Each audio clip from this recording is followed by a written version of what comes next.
नमस्कार, मैं हूं गिरीश गैरोला और आप देख रहे हैं मेरू रहबार। एक नजर आज की प्रमुख खबरों पर। निकाय चुनाव से जुड़ी बड़ी खबर उत्तराखंड से आ रही है, जहां भाजपा ने निकाय चुनावों के लिए घोषित अंतिम आरक्षण को विधि सम्मत बताया है और कांग्रेस के आरोपों को लेकर कड़ी प्रतिक्रिया दी है। कांग्रेस के प्रदेश अध्यक्ष कर्नल मेहरा जी का बयान सुना और मुझे बड़ा अफसोस भी हुआ कि एक पार्टी के प्रदेश अध्यक्ष जो उपनेता रहे हो सदन में और विधायक रहे हो, वो बिना अपनी जानकारियों को पुष्ट किए हुए कैसे बयान दे सकते हैं। मैंने देखा उन्होंने एससी आरक्षण का भाजपा के वरिष्ठ विधायक विनोद चमोली ने कांग्रेस के आरोपों को जानकारियों के अभाव में और चुनाव से डरने का परिणाम बताया है। चमोली ने कहा कि कांग्रेस अब चुनाव से डर रही है और चुनाव को टालने के बहाने ढूंढ रही है।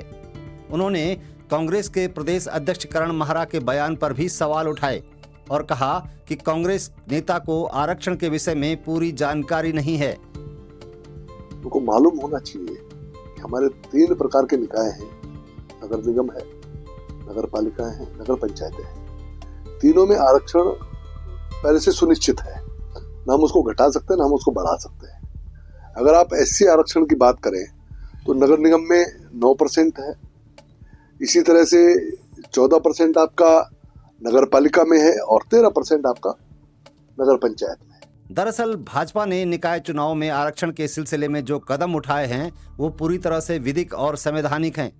चमोली ने स्पष्ट किया कि प्रत्येक संस्था के लिए आरक्षण निर्धारित होता है और सरकार न तो इसे घटा सकती है और न बढ़ा सकती है। उन्होंने बताया कि नगर निगमों में एससी वर्ग को 9%, नगर पालिका में 14% और नगर पंचायतों में 13% आरक्षण दिया गया है।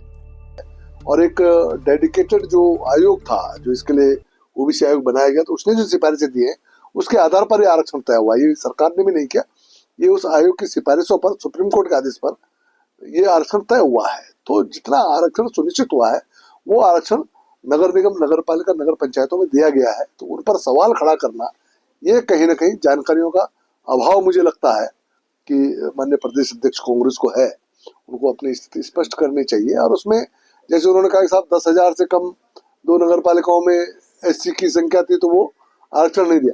अरे इन टोटलिटी देखा जाता है कि प्रदेश के अंदर टोटल निकाय, जिनमें 100 निकाय हैं जिनमें चुनाव हो रहा है, जिसमें 11 नगर निगम है, बाकी 46 और 43 नगर पंचायतें और नगर परिषदें हैं। तो इनमें जो टोटलिटी जो है, हर निकाय में अपना आरक्षण सुनिश्चित है। उस आरक्षण की श्रेणी में जितने क्षेत्र आ रहे हैं, जितने निकाय आ रहे हैं, उनको आरक्षण दे दिया गया है। महिलाओं का 33 आरक्षण फिक्स है। तो उस पर कोई भी सवाल खड़ा करना मैं समझता हूँ उचित नहीं है। उसका पहले अध्ययन कर ले और उसके बाद जब उससे अपडेट हो जाए तब कोई बात करें, मेरा सुझाव है। चमोली ने कहा कि कांग्रेस की ओर से जो झूठे आरोप लगाए जा रहे हैं उनका कोई आधार नहीं है। उन्होंने ये भी कहा कि कांग्रेस चुनाव से डर गई है और अब वे चुनाव को टालने के लिए भ्रम और अफवाह फैला रहे हैं। चमोली ने कांग्रेस प्रदेश अध्यक्ष करण महरा को सलाह दी है कि वे किसी भी संवेदनशील मसले पर बयान देने से पहले सही जानकारी प्राप्त करें। उन्होंने कहा है कि कांग्रेस को अब ये साफ करना चाहिए कि क्या वो चुनाव से डर रही है और क्या वो चुनाव को टालना चाहती है। कि जो डेमोग्राफी का मामला था उसको लेकर जो नगर पंचायतों में, नगर पालिका परिषद में, नगर निगम में जो आरक्षण, ओबीसी का आरक्षण था, उसको लेकर विधानसभा में प्रश्न खड़ा हुआ था और चर्चा में मैंने भी हिस्सा लिया था। उसके बाद वहां पर प्रवर्तन समिति बनाई गई थी, मैं भी उसका हिस्सा हूँ। और प्रवर्तन समिति ने अपने 3 बैठकें की और उसमें इस पर बहुत गहन विचार विमर्श हुआ और अंत में ये तय हुआ कि 2011 का जो सेंसस है उसके आधार पर आप ओबीसी के आरक्षण को अपनी स्वीकृति प्रदान कर दें। और प्रवर्तन समिति ने उसको स्वीकृति प्रदान की और उसके बाद ही आगे चल के सरकार ने उस पर अपनी कार्रवाई आगे बढ़ाई और उसी के आधार पर आरक्षण तय हुआ है। जहां तक प्रवर्तन समिति, उनका ये कहना है प्रवर्तन समिति अभी अपनी सिफारिशें नहीं दे पाए, तो उनको जानकारी होनी चाहिए कि आरक्षण के संबंध में और विशेषकर ये नगर निगमों के आरक्षण के संबंध में प्रवर्तन समिति ने अपनी क्लीन चिट आयोग को दे दी थी और सरकार को दी थी ताकि उसमें वो आगे बढ़ सके। और उसमें ऑर्डिनेंस लाकर हम लोगों ने इसको क्लियर किया है, क्योंकि सदन में प्रवर्तन समिति में आ गया था, हमने जब अपनी क्लियरेंस दी तो सरकार ऑर्डिनेंस ला सकती थी। तो सरकार ऑर्डिनेंस लाकर उसको क्लियर किया। तो जो वैधानिक स्थिति है, जो प्रक्रिया है, वो पूरी अपनाई गई है उसमें।